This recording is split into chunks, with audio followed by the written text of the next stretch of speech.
അമ്മേ, അമ്മ എവിടെയാ പോകുന്നേ? അമ്മ അങ്ങോട്ട് പോകരുത്, അവിടെ കുളമാണ്.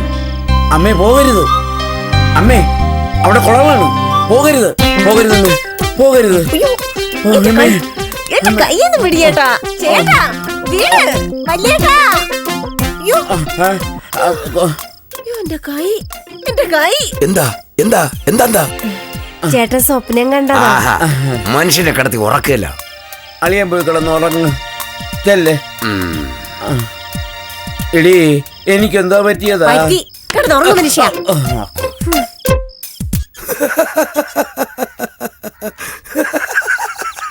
കഷ്ടം. ചേട്ടൻ എന്തിനാ ചിരിക്കുന്നേ? അല്ല, കല്യാണ ദിവസം കല്യാണ പെണ്ണ് ഒളിച്ചോടിയെന്ന് 50 പവനും കൊണ്ടാ പോയത്. ക്ഷേത്രത്തിൽ പോകുന്ന വഴിയിൽ വണ്ടിയുമായി കാത്തു നിന്ന് കാമുകനോടൊപ്പം മുങ്ങിയത്രേ. ഇപ്പോഴത്തെ പിള്ളേർക്ക് വിവരമുണ്ട്, വെറുതെ കയ്യും വീശി പോകത്തില്ല. രസമതല്ലടി. കല്യാണ പെണ്ണ് ഒളിച്ചോടി പോയതുകൊണ്ട് പെണ്ണിന്റെ അനിയത്തിയെ പയ്യന് കെട്ടിച്ചു കൊടുക്കണമെന്ന ആവശ്യം പയ്യന്റെ വീട്ടുകാർ മുന്നോട്ട് വെച്ചു. എന്നിട്ട് പെണ്ണിന്റെ വീട്ടുകാരെ സമ്മതിച്ചോ? എവിടെ? ആ പെണ്ണിന് വേറെ ആരോട്ടോ ഇഷ്ടമുണ്ടെന്ന് അനിയത്തി പെണ്ണ് മണ്ഡപത്തിൽ പ്രശ്നമുണ്ടാക്കി. നല്ല കുടുംബം. പക്ഷെ പയ്യൻ വിട്ടില്ല കേട്ടോ. അവൻ നഷ്ടപരിഹാരം ചോദിച്ചു. 50 പവൻ കൊടുത്താ മതിയെന്ന്. ഒന്നുകിൽ പെണ്ണ് അല്ലെങ്കിൽ പൊന്ന്. അതാണ് അവന്റെ പോളിസി. സൗദാമിനിയെ, എന്തുവാടി ഇത്ര കിണിക്കാൻ? കല്യാണ പെണ്ണ് ഒളിച്ചോടിയെന്ന്. അതിനാണ് ഇത്ര കിണിച്ചത്? അല്ലെങ്കിൽ തന്നെ കിണിക്കാൻ വേണ്ടി എന്തോ സംഭവം ഇതിലുള്ളത്? എടി, ആ കൊച്ചിന്റെ അച്ഛന്റെ അമ്മയുടെ മാനസിക അവസ്ഥ എന്താണെന്ന് നിങ്ങൾ മനസ്സിലാക്കിയോ? അതൊക്കെ എന്തിനാണ് നമ്മൾ ആലോചിക്കുന്നത്? ഈ ഒരു അവസ്ഥ നമ്മളെ വീട്ടിലാണ് സംഭവിച്ചെങ്കിൽ നിങ്ങൾ ഇങ്ങനെ കിളിക്കുമായിരുന്നു. അതെന്തിനാ? നമ്മുടെ കൂടെ കല്യാണം കഴിഞ്ഞില്ലേ? അങ്ങനെ ചിന്തിക്കരുത്. എടി, ഒരു പ്രശ്നമുണ്ടായാൽ ആ പ്രശ്നത്തിന്റെ തീവ്രത എന്താണെന്ന് മനസ്സിലാക്കാനുള്ള ഒരു എളുപ്പ വഴി അത് നമ്മളാണെന്ന് മനസ്സിലാക്കിയാൽ മതി. മനസ്സിലായോ? മനസ്സിലായൊന്നും? ചേട്ടാ, സൽഗുവായിട്ട് അവസാനം പറഞ്ഞത് ചേട്ടന് മനസ്സിലായോ? എടി, അത് മനസ്സിലാക്കാൻ നിന്നാലേ നമ്മൾ ജനിച്ചത് തന്നെ വെറുതെ എന്ന് തോന്നും. ആന്ന്. നീ അകത്തിന്ന് ദോശ ഉണ്ടാക്ക്, ഭയങ്കര വിശപ്പ്.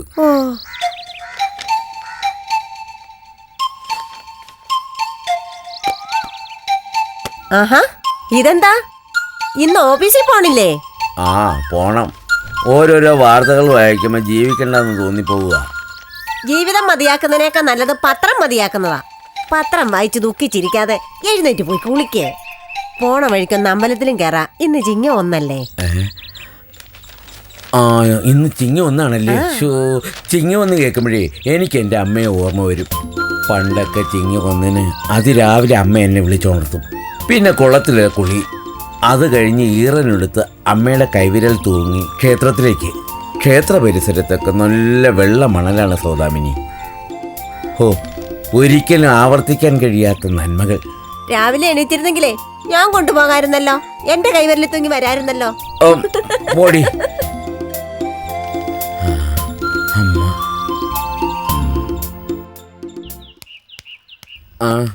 അടേ, ചോറെടുത്ത് ബാഗിൽ വെച്ചോ? എന്നാ പിന്നെ ഇറങ്ങിക്കളയാ. അയ്യോ, വാച്ചെടുത്തില്ല. അയ്യോ, ബാഗ് എടുത്തില്ല. വരുമ്പോ ഈ സാധനങ്ങളൂടെ മേടിച്ചോണ്ട് പോരെ. മുളക് പൊടി, മല്ലിപ്പൊടി, വെളിച്ചെണ്ണ. അതെ, ഈ കവർ പൊടിയൊന്നും വാങ്ങണ്ട. എല്ലാത്തിലും മായവാ. മുളക് പൊടിയിൽ ചെങ്കട്ട, വെളിച്ചെണ്ണയിൽ ഇഞ്ചിൻ ഓയിൽ, മല്ലിപ്പൊടിയിൽ ചാണകപ്പൊടി. മായം, സർവത്ര മായം. അതുകൊണ്ട് എല്ലാ സാധനങ്ങളും വാങ്ങിച്ചിട്ട് ഉണക്കി പൊടിക്കണം. എന്നെ കൊണ്ടൊന്നും വയ്യ. ഉണക്കണം, പൊടിക്കണം. നിങ്ങൾക്കൊക്കെ ഇത് കേൾക്കുമ്പോ പുച്ഛവാ. എടീ, പണ്ട് എൻ്റെ അമ്മ. മതി, ഇനി അതും പറഞ്ഞോണ്ട് പണ്ടത്തെ കാര്യത്തിലോട്ട് പോകണ്ട. സാധനം ഒന്ന് വാങ്ങാന്ന് പറ. അതെ, ബോണസ് കിട്ടിക്കോട്ടെ. അടുത്ത ഓണത്തിനെങ്കിലും കിട്ടുവോ? പെട്ടെന്ന് ബോണസിനായിട്ട് എടുത്ത് നീക്കേണ്ട തുകയൊന്നും സർക്കാരിന്റെ കയ്യിലില്ല. അതൊക്കെ വെറുതെയാ. സർക്കാരിന്റെ ഇഷ്ടം പോലെ കാശൊക്കെ ഉണ്ട്. സത്യം പറഞ്ഞാൽ നിങ്ങൾ ആരും വിശ്വസിക്കുകയല്ല. ചെലവിന്റെ പകുതി പോലും തിരികെ ലഭിക്കാത്ത ഗവൺമെന്റ് ഹോസ്പിറ്റൽ, പോലീസ് സ്റ്റേഷൻ ഇവയുടെ നടത്തിപ്പ് ഭാരം. നിത്യാവശ്യങ്ങൾക്കായി പൈസ റോൾ ചെയ്തു വരുന്ന KSRTCയുടെ നഷ്ടത്തിലുള്ള ഓട്ടം, KSEB എന്നുള്ള കറണ്ട് മോഷണം, വാട്ടർ അതോറിറ്റിയിൽ ഉപഭോക്താക്കൾ വരുത്തി വയ്ക്കുന്ന കുടിശ്ശിക. സർക്കാർ പ്രതിസന്ധിയിലാണ് സൗദാമിനി. ഇതൊക്കെ പറഞ്ഞാലേ കടക്കാർ സാധനം തരൂല. അങ്ങനെയൊന്നും പറയരുത്. ഒരു കട നടത്തിപ്പുകാരൻ വെറും ബിസിനസ്സുകാരനാണെന്ന്. ഞാനാണെങ്കിൽ ഒരു ഗവൺമെന്റ് സർവീസുകാരനും. സൗദാമിനി, ഈ പറയുന്നത് സൗദാമിനിക്ക് മനസ്സിലാക്കുന്നുണ്ടോ? മനസ്സിലായി. എന്തോ മനസ്സിലായി? ഈ വർഷത്തെ ഓണം കോളമായെന്ന്. ഒരു കാര്യം എനിക്ക് ഇപ്പോഴാ മനസ്സിലായത്. എന്റെ മുത്തശ്ശി മരിച്ചിട്ട് ഈ മാസം 8 വർഷം തികയില്ലയോ? ഒരു തിരുവോണ നാളിലാണ് എന്റെ മുത്തശ്ശി മരിച്ചത്. എടി, അപ്പോഴും നമ്മൾ ഓണം ആഘോഷിക്കാൻ പാടില്ലല്ലോ. അതല്ലയോ അതിന്റെ ശരി. മനസ്സിലായി. ബോണസ് കിട്ടത്തില്ലല്ലേ? എന്തുവാ സൗദാമിനി ഇത്? നീ കാര്യങ്ങൾ തെറ്റായി ധരിക്കാതെ. ഞാൻ പരേതാത്മാവിനോടുള്ള ബഹുമാനം കൊണ്ട് പറഞ്ഞു പോയതാണ്. ഓ, നിനക്കറിയാമോ സൗദാമിനി, എൻ്റെ മുത്തശ്ശി ആഘോഷങ്ങളെ വളരെയധികം സ്നേഹിച്ചിരുന്നു. ഒടുവിലൊരു തിരുവോണ നാളിൽ ഉച്ച ഊണിനായിട്ടിരുന്ന ഇലയ്ക്ക് മുന്നിലാണ് എൻ്റെ മുത്തശ്ശി കുഴഞ്ഞു വീണ് മരിച്ചത്. പല തിരുവോണ നാളുകളിലും മുത്തശ്ശിയുടെ ദീനരോധനം ഞാൻ കേട്ടിട്ടുണ്ട്. എൻ്റെ മുത്തശ്ശി പറയും, എടാ സൽഗുണ, ഒരു പിടി ചോറ് തട എന്ന്. മുത്തശ്ശിയുടെ ആത്മാവിന് മോക്ഷം കിട്ടിയിട്ടില്ല. എൻ്റെ മുത്തശ്ശി ഇവിടെ എവിടെയോ ഉണ്ട്. സൽഗുണേട്ടാ, ആവശ്യമില്ലാതെ ഓരോന്ന് പറഞ്ഞ് പേടിപ്പിക്കാതെ മര്യാദക്ക് ഓഫീസിൽ പോകാൻ നോക്ക്.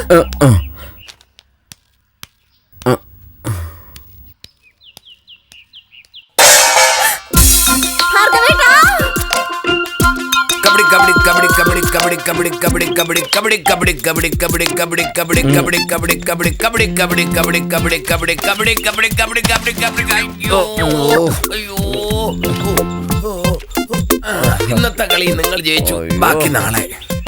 ഇന്ന് മിക്കവാറും വീട്ടിൽ കബഡി ആയിരിക്കും.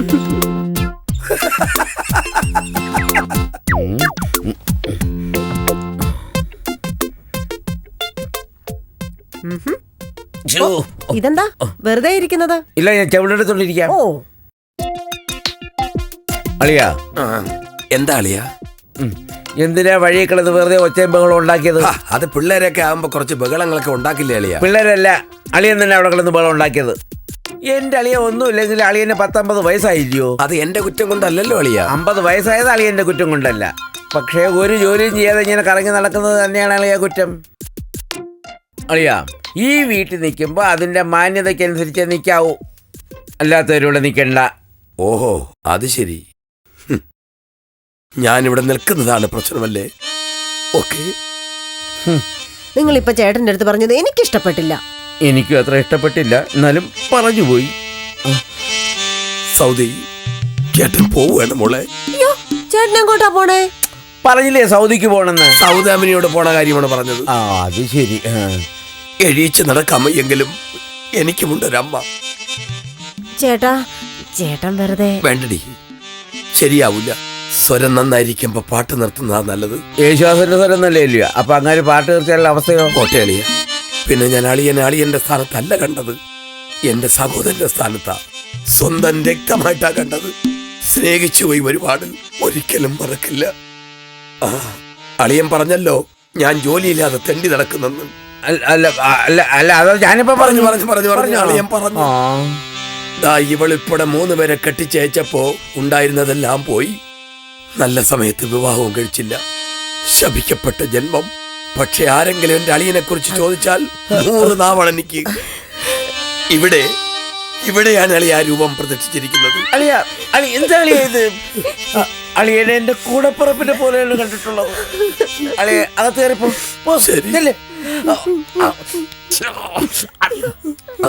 സൗദാമിനി, അളിയനെ എന്തെങ്കിലും കഴിക്കാൻ കൊടുക്ക്. ചെല്ലടി.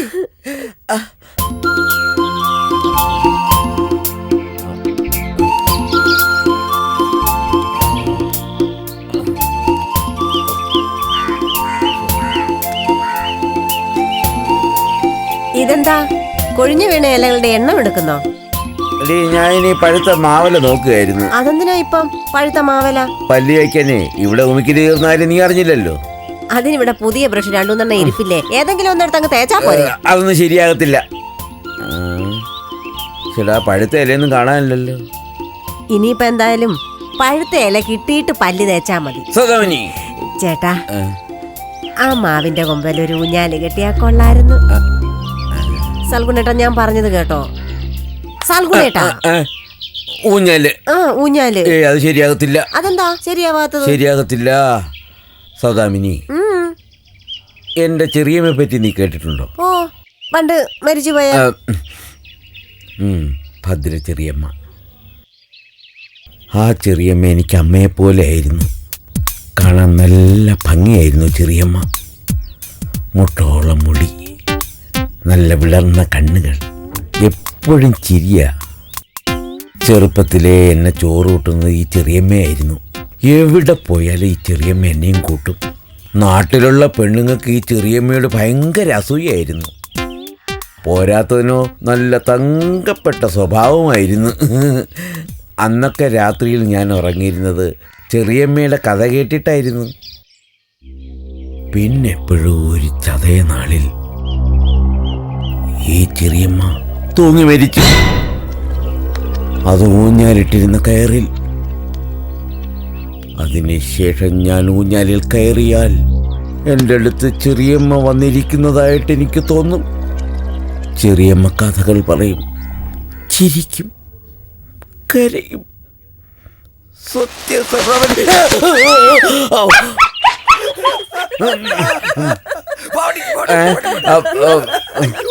എന്തുവാണ് ഇങ്ങനെ നിലവിളിക്കുന്നേ? ഞാനല്ല, ഒരു പട്ടിയാ അടുക്കളയിൽ വന്ന് കയറി. ഭയങ്കര ശല്യാന്നേ. കൊടുത്തൊരെണ്ണം കണക്കിന് കിട്ടി, ഇനി വരത്തില്ല. അളിയന്റെ ഏറ് കിട്ടിയിട്ടാണ് ആ പട്ടി നിലവിളിച്ചത്. പിന്നെ അല്ലാതെ. എന്റെ അളിയ അത് വളരെ മോശമായി പോയി കേട്ടോ. അതെന്താ അളിയ അങ്ങനെ പറഞ്ഞത്? എന്നാലും അളിയ അതൊരു മിണ്ടാപ്രാണിയല്ലയോ, അതിന് ഇങ്ങനെ അങ്ങ് ഉപദ്രവിക്കാവോ? സൗദി പറഞ്ഞത് കേട്ടാ, ഇനി പട്ടി വന്നാൽ അതിനെ ഉപദ്രവിക്കരുത്. കാര്യം പറഞ്ഞങ്ങ് മനസ്സിലാക്കി വിട്ടാ മതി. അത് ശരിയാവത്തില്ല, അത് ഭയങ്കര മോഷണ. അതിന് വിശക്കുന്നു, കണ്ണിൽ കാണുന്നത് എടുത്ത് കഴിക്കുന്നു. അത് പട്ടികളുടെ സഹജഭാവം. കണ്ണിൽ കാണുന്നത് എടുത്ത് കഴിക്കുന്നത് പട്ടികളുടെ സഹജഭാവം. അതിനെ കണ്ടാൽ അപ്പോൾ എറിയുന്നത് എന്റെ സഹജഭാവം. പാവം. ഒരു കാര്യം നിങ്ങൾ ഓർമ്മിക്കണം, നരനിലും നാരായണനുണ്ട്, നായിലും നാരായണനുണ്ട്. സൗദി പറഞ്ഞത് കേട്ടാ, അതുകൊണ്ട് ഇനി ആഹാരം വയ്ക്കുമ്പോ പട്ടിക്കും കൂടെ ചേർത്ത് വെച്ചേരെ. എന്നിട്ട് നിങ്ങൾ 3 പേരും കൂടെ അങ്ങ് കഴിച്ചോ, പട്ടിക്കും കൂടെ. സൗദി ആ പറഞ്ഞത് നമ്മളെ ഉദ്ദേശിച്ചല്ലേ? അത് ഭാർഗവേട്ടനെ ഉദ്ദേശിച്ച. മോളെ സുഖാണോടി? ആരാടി? മോളാ, നിന്റെ ജോലിയൊക്കെ കഴിഞ്ഞോ? കുഞ്ഞെന്തേടി? അടുത്ത ദിവസം പപ്പിയുടെ കല്യാണമാ. എന്തെങ്കിലും സാധനം മേടിച്ചു കൊടുക്കണം, അല്ലെങ്കിൽ ഒരു 5000 രൂപയെങ്കിലും കൊടുക്കണം. പിന്നെ സാരിയും മേടിക്കണം. അവളുടെ സാരി. ഹലോ കുഞ്ഞുവളാടി, ഇത് ഞാനാടി, നിന്റെ വലിയ മാമനാ. അവളെന്തിയേ? കുഞ്ഞെന്തിയേ? ആ കൊടുക്കടി മോളെ ചക്കരേ. ആ ലുലുലുലുലു. ആഹാ മാടക്കുട്ടി, ഉമ്മതാ ഉമ്മ ഉമ്മ ഉമ്മ ഉമ്മ. അയ്യോ കട്ടായി, ഉമ്മ കട്ടായി. അവളിനെയും വിളിക്കും. അതെ, ഫോണിലൂടെ ഇങ്ങനെ അധിക നേരം സംസാരിക്കുന്നത് ശരിയല്ല. അതെന്താ? എന്തെന്നോ, റേഡിയേഷൻ. ഈ റേഡിയേഷൻ എന്ന് പറയുന്ന വലിയ പ്രശ്നമാ. പിന്നെ അവള് വിളിക്കുമ്പോ റേഡിയേഷൻ ആണെന്ന് പറഞ്ഞ് കട്ട് ചെയ്യാൻ പറ്റുമോ? ആര് വിളിച്ചാലും ശരി, അത്യാവശ്യ കാര്യങ്ങൾ സംസാരിക്കുക, അങ്ങ് കട്ട് ചെയ്യുക. അങ്ങനെ ചിന്തിച്ചാൽ ജീവിക്കാൻ പറ്റില്ല. എല്ലാം ഇങ്ങനെ നിസാരമായി കാണുന്നതാണ് ആധുനിക ജീവിതത്തിന്റെ ദുരന്തം. ഇപ്പൊ തന്നെ 18 വയസ്സ് പ്രായമാകാത്ത പെൺകുട്ടികൾ വരെ ഈ സാധനം കാതിൽ കുത്തിക്കയറ്റി മാടപ്രാവനെ പോലെ കുണുങ്ങി കുണുങ്ങി നടക്കുന്നത് കണ്ടിട്ടുണ്ടോ? ഇടി വഴിതെറ്റാനത് പോരെ. പണ്ടൊക്കെ എഴുത്തുകളായിരുന്നു. വേണ്ടപ്പെട്ടവല്ലേ എഴുത്ത് വരാൻ വേണ്ടി കാത്തിരിക്കുമായിരുന്നു. അതിന്റെ ഒരു തീവ്രത വല്ലാത്ത ഒന്നാണേ സൗദാമിനി. പണ്ട് ഞാൻ നിനക്ക് അയച്ചു തരുന്ന പ്രേമലേഖനങ്ങൾ വായിക്കാൻ വേണ്ടി വേലിക്കരികിൽ കാത്തു നിന്നതും നാണിച്ച് തല കൊമ്പിട്ട് നിൽക്കുന്നതും ഒക്കെ കാണാനായിട്ട് ഞാൻ. മോളെ അമ്മയാടി? അച്ഛനോ? വേണ്ട വേണ്ട വേണ്ട വേണ്ട, എനിക്ക് ഈ കുന്ത്രാട്ടത്തിൽ സംസാരിക്കണ്ട. ലാൻഡ് ഫോണിൽ വിളിക്കാൻ പറ. മോളെ നീ ലാൻഡ് ഫോണിൽ വിളിക്കുവോ? പൈസ അധികം ആവുമോ? എന്നാ വേണ്ട. മോളെ നീ വരുമ്പോഴേ പപ്പിക്ക് വേണ്ടി ഒരു സാധനം മറക്കല്ലേ. എന്നാ ശരി, ഓക്കെ. എന്താ വായുവിന്റെ അസുഖം വല്ലതുണ്ടോ?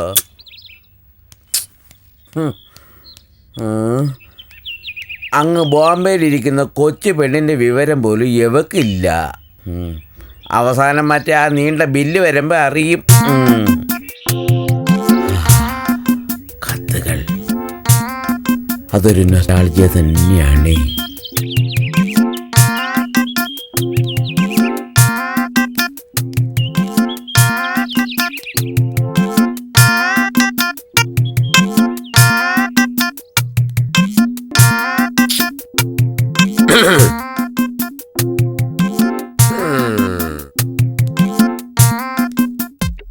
ആ എടി സൗദി, ഉം? എനിക്കൊരു സംശയം. എന്ത് സംശയ ചേട്ടാ? അല്ല, ഒന്നുമില്ല. എങ്കിലും അളിയൻ എന്തെങ്കിലും പ്രശ്നമുണ്ടോ എന്നൊരു സംശയം. എന്ത് പ്രശ്നം? അല്ല, ചില സമയങ്ങളിൽ അളിയന്റെ സ്വഭാവത്തിൽ ചില ചില്ലറ വ്യത്യാസങ്ങളില്ലേ എന്നൊരു സംശയം. അതുകൊണ്ട് അല്ല, നമുക്ക് വെറുതെ ചുമ്മാ അളിയനെ കൊണ്ട് സൈക്കാട്രിസ്റ്റിനെ കാണിച്ചാലോ? വെറുതെ. ദേ ചേട്ടാ, ഒരുമാതിരി വൃത്തിയോട് പറയരുത്. കുറച്ചുകൂടി കഴിഞ്ഞാൽ കൂടുതൽ വൃത്തിയേടാകും. ചേട്ടാ, ദേ എന്നെ വെറുതെ ദേഷ്യം പിടിപ്പിക്കരുത് കേട്ടോ. വേണ്ട. അല്ല, ഞാൻ പറഞ്ഞേ ഉള്ളൂ. അളിയൻ നല്ല ക്ലിയർ അല്ലേ? കൊള്ളാം. ഉം.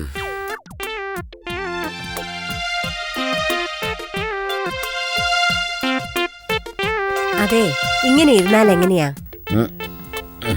ഓ മതിയോ? വാ, ചോറ് വിളമ്പി വാ. ശരി, ഞാൻ ആലോചിക്കുകയായിരുന്നു. ആ, ഇന്നിനി ആലോചിക്കൊന്നും വേണ്ട. വന്നേ, വാ ചോറുണ്ണ. എഴുതിയെന്നാൽ എന്റെ സൽഗുവേട്ടാ, എന്തിനാ ഇന്നെങ്കിലും ഒന്ന് സന്തോഷമായിട്ട് ഇരുന്നുകൂടെ? ഒന്ന് ചിരിക്കേ. എന്തിനാ ഇങ്ങനെ മുഖം കടന്നല് കുത്തിയ പോലെ വെച്ചോണ്ടിരിക്കുന്നത്? വാ വാ.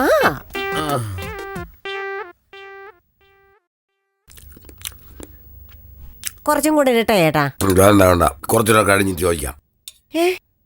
ഇതെന്തു പറ്റി ചേട്ടാ? എന്ത് പറ്റിയ സൽഗുണേട്ടാ, എന്തു പറ്റിയെന്ന്?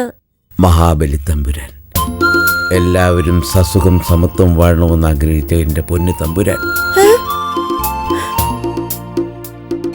ഒടുവിൽ ആ മഹാമനസ്കനെ ചവിട്ടി താഴ്ത്തി. ഇന്നിപ്പോ നാട്ടിക്കണ്ട കുടവേറന്മാരെയൊക്കെ പിടിച്ച് മീശയും വെച്ച് മാവിയിൽ നിന്നും പറഞ്ഞിറക്കിയിരിക്കുക. എന്റെ മാവേലി തമ്പുരാനെ,